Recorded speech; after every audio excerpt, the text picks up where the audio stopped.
And even after a second watch in theaters, there's still so much to talk about. So much happened. So forgive me if I forget a couple things. Had some real great father-daughter moments between Jim and Jane. I love the bond that those two have together from the beginning of the series to now the end. They've really just formed a great attachment with each other. You feel the heart of it. Really loved the moment between Mike and Will. Just the two of them going up that tower and them just saying, just because you're gay doesn't mean that anything changed between us here. We're still best friends. Still friends for life.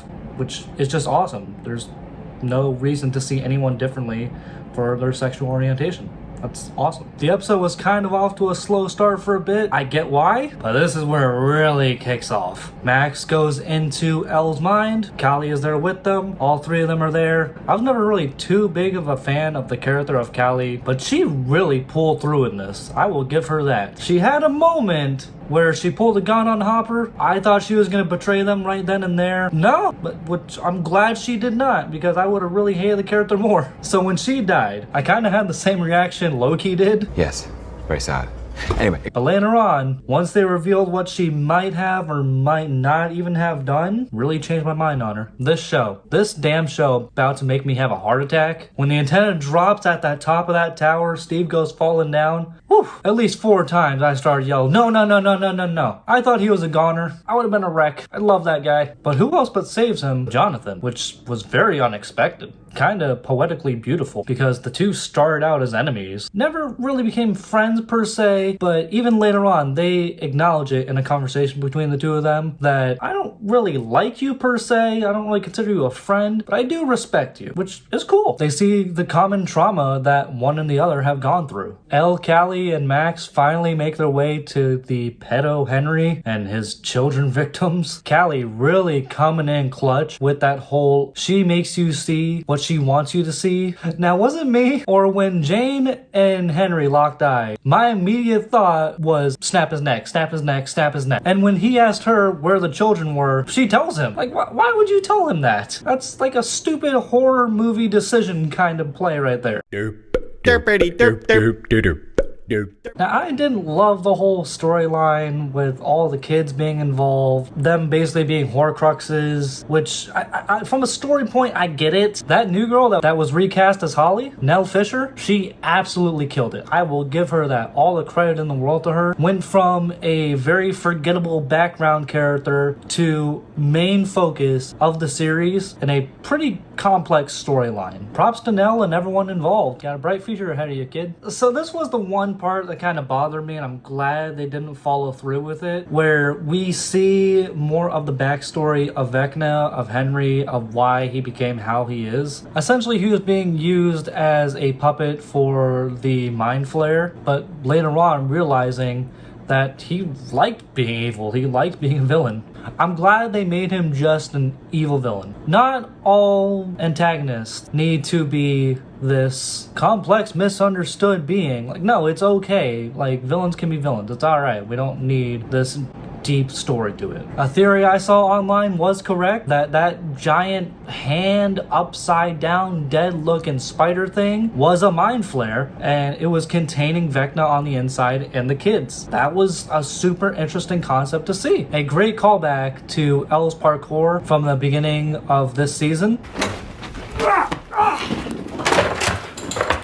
Parkour! A pretty awesome fight between our gang and this giant Godzilla-like mind flare. I do love the fact that we got an F-bomb though. That was pretty freaking cool. And Joyce of all people said it. And she got to deal the final blow to Vecna, chopping his head off, Thor style, to Thanos. That was sick. Well deserved on Joyce's end. And right when you think everything is wrapped up, villains defeated, everyone gets a happy ending at this point. Nope. Spike tires. Army gets them all wrangled up, and we get probably the biggest highlighted scene of this episode.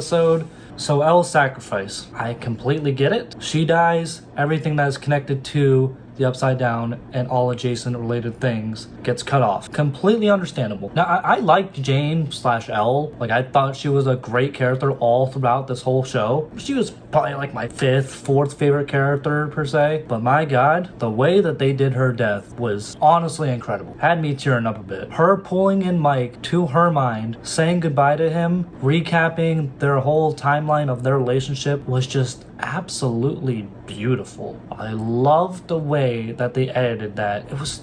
It's real hard. And Hopper's reaction to seeing another daughter die, just heartbreaking. And we get a time jump. Many months later. Hawkins is rebuilt. Life seems to be going all right for the people who live there. Robin is narrating over about everything that is happening. High school graduates for our main crew. But before we get the actual graduation, we get some hesitancy from Mike, and we get one of the realest heart-to-heart scenes that I've ever seen in a show. It was so just philosophically great what Jim and Mike were talking about. It's just a great way of looking at life. A great scene from two characters that had been through so much together. In a way, Steve kind of becomes the father he always wanted to be by becoming a Little League baseball coach. Can tell shares a bond with that Derek kid who was the highlight of those kids in the group. That kid was great. Becoming a baseball coach means becoming a sex ed teacher. Who else but Steve Harrington, the Riz Master himself?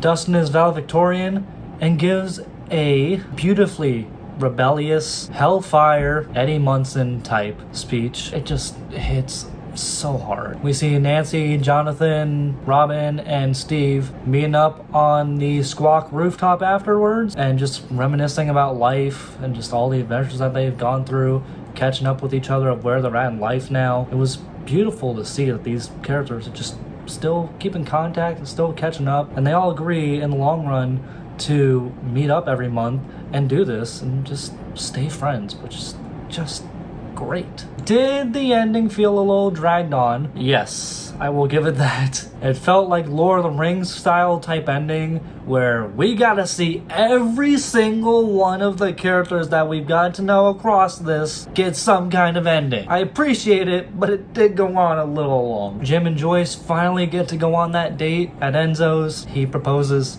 That was just so nice to see. She accepts, and God, I love those two together. They are so cute together. Although we have grown so attached to these characters for 10 years at this point. This show has been running on and off, grown up with, seeing the journey of these characters, getting attached to them, and seeing the progression of life for them.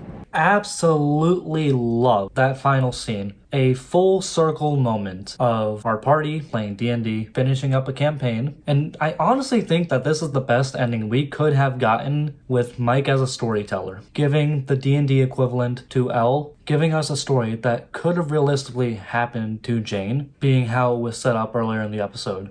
Kali could have possibly used her last moments of life, using her powers to make an illusion for others to see, but Jane to escape and go and live out the life that she so deserves, to find peace by going to a peaceful land, 3 waterfalls, as he was talking about before, in a small town to call home. But the reason I love it is because he is using D&D terms, using her D&D equivalent as what he is telling the story of. So like, it could have happened, but it also could not have happened. It could just be a story being told, which I love that. It's kind of open-ended for you to decide which one you want it to be. Worked really well. As the others are going upstairs, Mike's the last one to go up, and you can see him looking down, smiling, reminiscing about him and his friends, and seeing himself and them and the kids that are playing now. Closes the door, fades to black, and what other song can we end this off with besides David Bowie, Heroes? What an appropriate song to end this amazing series with.